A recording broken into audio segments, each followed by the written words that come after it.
My name is Emily Carter, and for the longest time, I thought I had it all. I was 30 years old, married to a man I believed was my soulmate, and living a life that looked picture-perfect on the outside. My husband, Daniel, was 33, successful in his career, charming at social gatherings, and the kind of man everyone thought was solid husband material. But here's the thing, perfection has a way of cracking when you least expect it. At first, the changes were subtle. Daniel had always been a bit of a workaholic, but over the past few months, his late nights at the office became more frequent. He started being vague about where he was going and became unusually protective of his phone. One night, as I set down dinner on the table, I asked casually, "Hey, are you still swamped with that Henderson project? You've been working late a lot lately." He barely looked up from his phone before replying, "Yeah, just a lot of moving parts. Should calm down soon." Something about the way he avoided eye contact made my stomach twist. At first, I told myself I was being paranoid. Every marriage has phases, right? People get busy. But then came the small lies. He'd tell me he was at the office, but I'd notice his dress shirt smelled faintly of perfume that definitely wasn't mine. He'd claim he was too tired for intimacy, yet I'd catch him grinning at his phone late at night, thumb scrolling quickly when I stirred. I confided in my younger sister, Hannah. She was 27, blunt to a fault, and not the type to sugarcoat. Something's off," she said when I told her about Daniel's behavior. "You know it. Don't gaslight yourself into ignoring it. If he's hiding something, you need to find out." But I resisted. I didn't want to be that wife, the one who snoops, the one who accuses without proof. That proof came crashing into my life one Friday night. Daniel came home past midnight, claiming he had a client dinner. His tie was loose, his eyes a little glassy, but he didn't smell of alcohol. He went straight to the shower without saying much. His phone buzzed on the nightstand while he was in the bathroom. I stared at it. My heart pounded so loudly I swore I could hear it echoing in the room. I didn't want to look. I really didn't. But when it buzzed again, and I saw the preview of a message pop up, "Can't stop thinking about tonight, red heart," my body moved before my mind could stop it. I unlocked the phone. And that was it. Dozens of messages. Some flirtatious, some explicit. Photos. And then the name. Sophie Miller. I froze. Sophie. I knew that name. She was one of his coworkers, someone I had met briefly at a company event. I remembered her smile, her friendly, "nice to meet you." She was pretty, in a polished way. But as I scrolled through those messages, all I saw was betrayal. When Daniel came out of the shower, towel around his waist, he froze seeing me sitting on the bed, phone in hand. "Emily," his voice cracked. "Don't." I cut him off, my voice shaking. "Don't you dare lie to me right now." "How long?" He buried his face in his hands. "It's not what you think." "Not what I think." I snapped. "Daniel, I just read the messages. You've been sleeping with Sophie, haven't you?" He finally looked up, eyes red. "Yes." "But it's not serious." It didn't mean anything. I felt like the air had been punched out of me. "Not serious? You've been sneaking around with your coworker, lying to me for months, and you call it not serious?" He reached for me, but I flinched back. "Emily, please. It was stupid." "A mistake." "I love you. I don't want to lose you." His words bounced off me like rubber bullets. My marriage felt like it had just collapsed in a single night. And then came the part that turned my world completely upside down. As I continued scrolling through Sophie's messages later that night, I noticed something odd. Mentions of bridal showers. A picture of a wedding dress. A selfie showing off a sparkling diamond ring. It hit me like a freight train. Sophie wasn't just having an affair with my husband. She was engaged. Her fiancé's name appeared in a few messages, Mark. She referred to him as my future husband in one thread, right before sending Daniel a half-naked picture. I sat there, numb. Mark had no idea. This poor man was planning a wedding, probably dreaming about his future with Sophie, completely oblivious to the fact that she was sneaking around with my husband. When I confronted Daniel about it, he panicked. "Emily, please, you can't tell him," he begged, grabbing my hands. "It would destroy everything." It would ruin 2 relationships. We can fix this, you and me, if you just stay quiet. I yanked my hands away. So, I'm supposed to protect a relationship? After what the 2 of you did to me. It's not about protecting her, he said desperately. It's about not making this worse. Don't punish him for our mistakes. His words rattled around in my head long after he went to bed. Because deep down, I knew one thing. If I were Mark, I'd want to know. That night, as I lay awake staring at the ceiling, one thought echoed in my mind. Do I stay silent and protect my husband's secret, or do I tell the man who's about to marry a liar? And with that question, my world split in 2. Sleep never came that night. I stared at the ceiling while Daniel snored beside me, his breathing heavy, as if nothing had happened. Meanwhile, my chest felt crushed under the weight of what I now knew. My husband had cheated. His mistress was engaged. And her fiancé, Mark Wilson, was walking blindly into a marriage built on lies. Every part of me screamed that it was wrong to keep silent. Yet another part whispered, if you tell, you'll blow everything up. You'll ruin Mark's life. You'll ruin yours too. The next morning, Daniel acted like nothing had happened. He made coffee, kissed me on the cheek, even offered to drive me to work. I pulled back. Don't. His smile faltered, but he didn't push. Emily, I swear, I'll fix this. I'll cut things off with Sophie today. Just please, don't make it worse than it already is. Worse. That word rattled me. Worse for who? For him? For Sophie? Or for me? The wife left to choke on secrets? I needed perspective. So I called my sister, Hannah.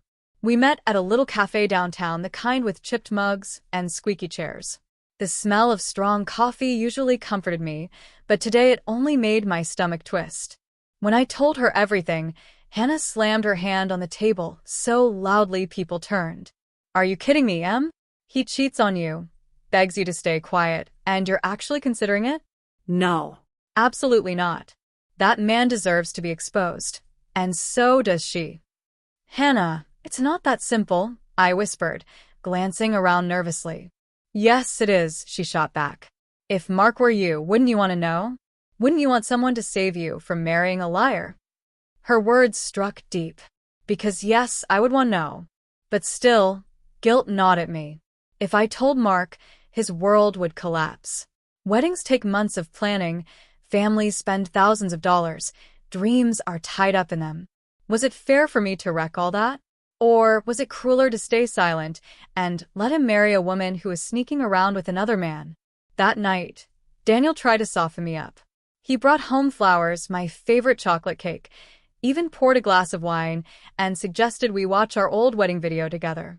The manipulation was so obvious it made me sick. Stop trying to distract me, I said, pushing the cake away. I'm not, he insisted, voice breaking. I'm trying to remind you of us. Of what we have.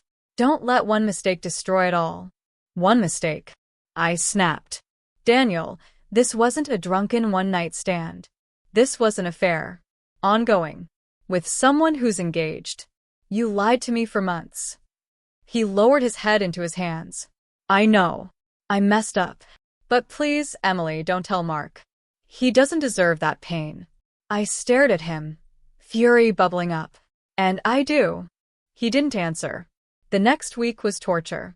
Every time my phone buzzed, I thought it might be Sophie or Mark somehow finding me. Every night, I replayed Hannah's voice in my head. He deserves to know. At work, I couldn't focus. At the grocery store, I found myself staring blankly at shelves, lost in thought. Then, one evening, I stumbled onto Sophie's Instagram page. There it was, an entire highlight reel of wedding planning. Bridal shower photos. Bridesmaids in matching robes. Her beaming in a white gown during a fitting. And in every picture, there was Mark. Tall, handsome, smiling at Sophie like she was his whole world. My throat tightened. He looked so happy. So sure. And I knew, in that moment, that he was being set up for heartbreak far worse than the kind a broken engagement could bring. That night, I opened my laptop. My hands shook as I searched for Mark on social media. His profile popped up easily. Photos of him hiking, grinning with friends, hugging Sophie in matching holiday sweaters. I hovered over the message button for what felt like hours. Finally, I clicked. My fingers typed before my brain could fully process. Hi Mark, you don't know me, but my name is Emily. I think you need to see this. I attached screenshots, texts between Sophie and Daniel, a photo Sophie had sent, even one where she referred to Mark as her future husband. In the same thread, she sexted Daniel. I stared at the message for a long time, my cursor hovering over send. This was the line. Once I crossed it, there was no going back. I thought of Hannah, of her words. Wouldn't you want to know? I thought of Daniel, sleeping in the other room, still begging me to keep a secret. And then, I thought of Mark, smiling in those photos, blissfully unaware. With a deep breath, I clicked send. The message flew into cyberspace. My heart raced so hard I could barely breathe. Minutes later, I saw the notification. Message seen. Then a reply. Thank you for telling me. I had a feeling something was off. I need to know everything. I didn't sleep that night. After sending the message to Mark, I just sat in bed, staring at the glow of my phone like it was a bomb waiting to go off. My heart pounded so hard it made my head ache. Every time a notification popped up, my stomach dropped. Finally, around 2 a.m, Mark replied again. Mark, can you send me more proof? I need to be sure. I didn't hesitate. I attached everything, screenshots, photos, timestamps. Things I never thought I'd be sharing with a complete stranger, but in that moment, he wasn't a stranger. He was another victim just like me. When I hit send, there was silence for a long time. Then, Mark. I knew it. I knew something was wrong. Thank you. I can't believe this. She was just talking about our honeymoon yesterday. My chest clenched. The rawness in his words felt like a mirror to my own pain. I'm so sorry, Mark. I wish I didn't have to be the one to tell you. He didn't respond again that night. The next morning, the explosion came. Daniel was in the kitchen making coffee when his phone buzzed violently on the counter. Over and over, one call after another. He glanced at the screen, and his face went pale. Sophie. Damn it, he muttered, grabbing the phone and stepping outside. I followed, leaning against the doorway as I listened to his half of the conversation. What? No, don't calm down. Sophie, listen to me. We can fix this. Sophie, stop yelling. Then silence. His shoulders slumped. He turned back to me slowly, eyes blazing with fury. You told him, didn't you? I didn't flinch. Yes. I did. His jaw tightened. You had no right, Emily. None. Do you realize what you've done? You just destroyed their engagement. I laughed bitterly. I destroyed it? No, Daniel. You and Sophie did that the moment you decided to cheat. All I did was tell the truth. Not an hour later, Sophie herself showed up at our front door. I heard the frantic knocking before I saw her. When I opened it, she stood there, eyes bloodshot, makeup streaked down her cheeks. How could you? She screamed before I could even speak. You ruined my life. I crossed my arms. I ruined your life?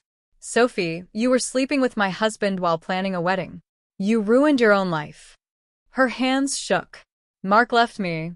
He packed his stuff and said he never wants to see me again. Do you have any idea what you've done? Behind me, Daniel rushed forward. Sophie, please calm down. We can talk about this. Her glare snapped to him. Don't you dare, Daniel. Don't you dare act like you're the victim here. For a moment, I thought she might slap him. Instead, she let out a strangled sob and stormed off, slamming the door behind her. The silence that followed was deafening. Daniel turned to me, eyes burning with rage. Are you happy now? You've destroyed 2 lives. His, hers, mine, yours. All because you couldn't just keep your mouth shut. I felt my body trembling, but my voice came out steady. Don't you dare put this on me. You want someone to blame? Look in the mirror. That afternoon, my phone buzzed. It was a new message from Mark. Mark, I broke off the engagement. I can't thank you enough for telling me. I feel like an idiot, but at least now I know the truth. You saved me from marrying someone who never respected me." Tears filled my eyes as I read his words. Relief mixed with guilt, anger, and a strange sense of vindication. But not everyone felt the same way. That evening, my mother-in-law, Rachel, called. Her voice was icy. "Emily, I just got off the phone with Daniel. He told me everything." Why on earth would you drag another man into this mess? This was between you and Daniel." My grip tightened on the phone. "Rachel, Mark deserved to know. Sophie was cheating on him. How could I let him marry her, knowing what I knew?" "You humiliated this family," she snapped. "Do you have any idea how many people know now? You should have handled this privately. What happens in a marriage stays in a marriage." Her words made my skin crawl. "So, you think I should have protected Daniel? Protected his affair?" Rachel's voice sharpened. "Yes." "Because marriages survive these things. But now? You've made it impossible.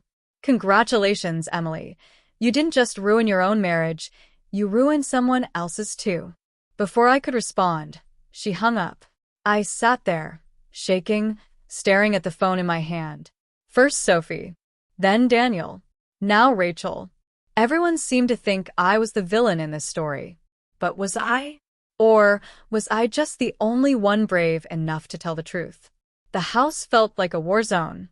Not with yelling or broken furniture, but with silence so heavy it pressed against the walls. After Sophie's meltdown at our doorstep and Rachel's phone call, the air between me and Daniel turned toxic. He barely spoke to me, except to mutter things under his breath, sharp, bitter words meant to wound.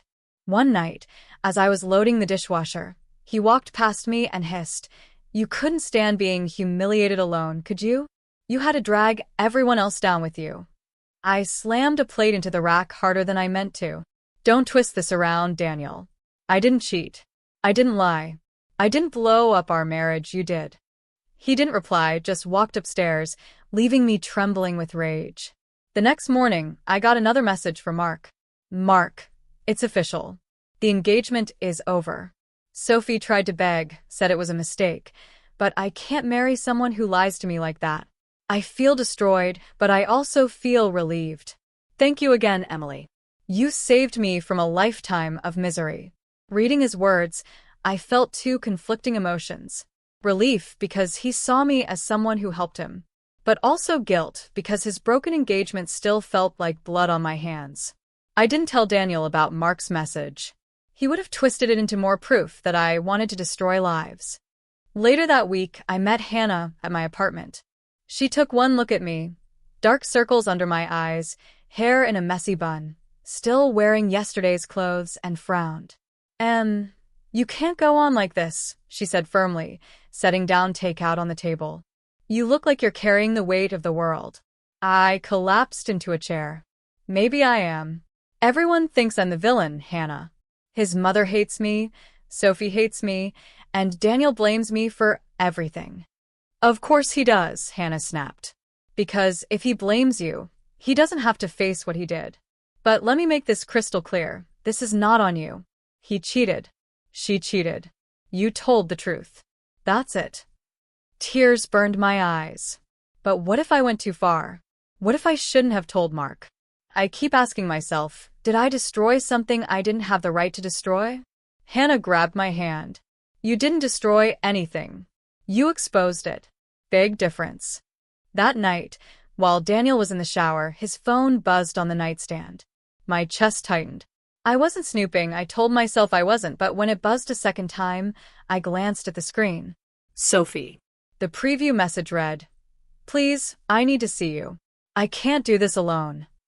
My stomach dropped. After everything, after their affair had been exposed, after Mark had left her, after our lives had been torn apart, Daniel was still in contact with her. When he came out of the bathroom, towel around his waist, I was sitting on the bed with his phone in my hand. "What is this, Daniel?" I demanded, holding up the screen. His face drained of color. "Emily, please. It's not what it looks like.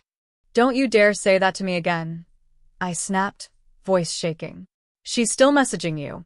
After everything, you're still talking to her?" He ran a hand through his wet hair, frustrated. She's falling apart, Emily.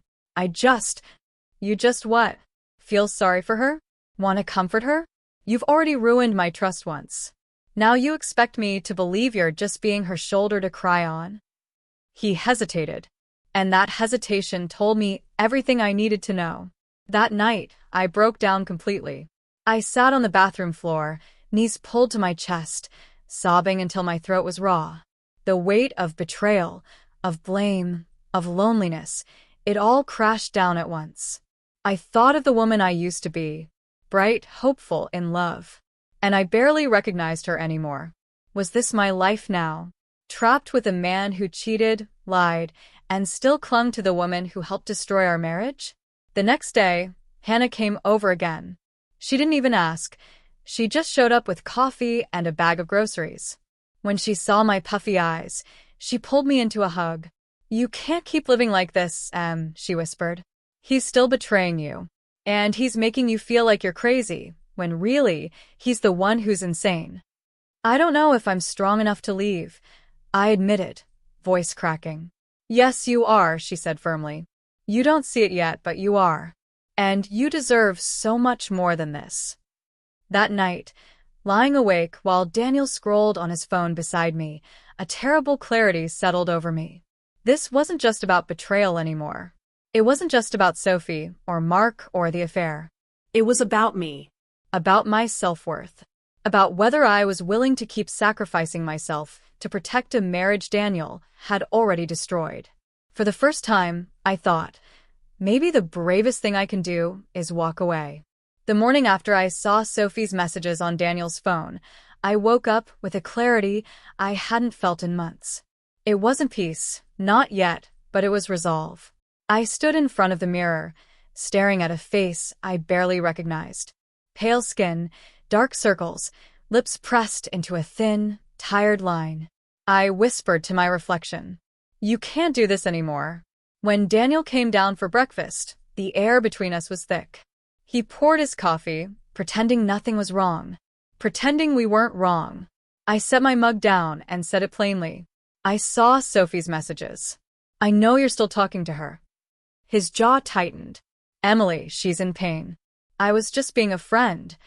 A friend. I cut him off, my voice sharp. She was your affair partner. You betrayed me with her. And now you're comforting her? Do you have any idea how insane that sounds? He rubbed his temples, frustrated. You don't understand. It's not about feelings anymore. She's a mess, and I feel guilty. I let out a bitter laugh. You feel guilty for her? What about me, Daniel? What about the wife you lied to, gaslit, and humiliated? Where's your guilt for me? He didn't answer. And in that silence, my heart gave me the truth I'd been too afraid to admit. He would never choose me.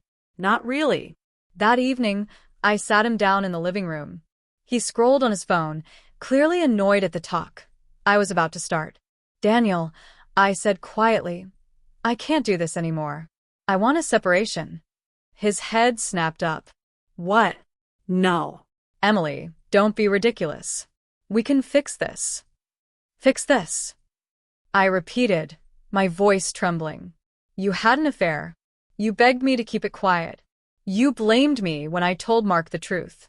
And now, even after everything, you're still in contact with her. That's not a marriage, Daniel. That's a prison. He leaned forward, eyes blazing. You're overreacting. Couples survive affairs all the time. I shook my head slowly. Not this couple. Not us. I'm done. The days that followed were chaos. Daniel raged, begged, threatened, and then played the victim.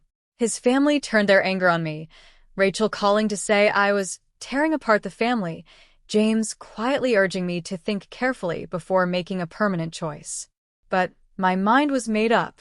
For once, I wasn't making decisions to protect Daniel or Sophie or even Mark. I was making a decision for me. 1 week later, I met Mark in person. We sat across from each other at a small park bench, both of us carrying invisible scars. I just wanted to thank you again, he said quietly. It hurt like hell, but you saved me from marrying someone who didn't love me the way I deserved. Tears stung my eyes. I'm sorry it had to be this way. He gave me a sad smile. Don't be. Sometimes the truth hurts, but lies, they kill you slowly. You did the right thing. We parted as unlikely allies. Two people whose lives had been shattered by the same betrayal, but who had chosen to face the truth instead of living in illusions. That night, as I lay alone in bed for the first time in years, I felt an ache deep in my chest. The silence was deafening. But for the first time, it wasn't suffocating. It was freedom. Looking back now, I know I'll always carry the scars of Daniel's betrayal. I'll always remember the humiliation, the anger, the loneliness. But I'll also remember the moment I chose myself over protecting a man who never valued me. And I'll remember that telling Mark wasn't vindictive. It was the right thing to do. Because if there's one thing I know for sure, it's this. Nobody deserves to walk into a marriage built on lies. Not him. Not me. Not anyone. So, Reddit, was I wrong for blowing up 2 relationships, or was I right to make sure no one walked into a marriage blind? If you were in Emily's shoes, what would you have done? Would you have stayed silent or told the truth like she did? Let us know your thoughts in the comments below, and don't forget to like this video, subscribe for more dramatic real-life stories, and hit the bell so you never miss an upload. Your support helps us bring you even more stories just like this one.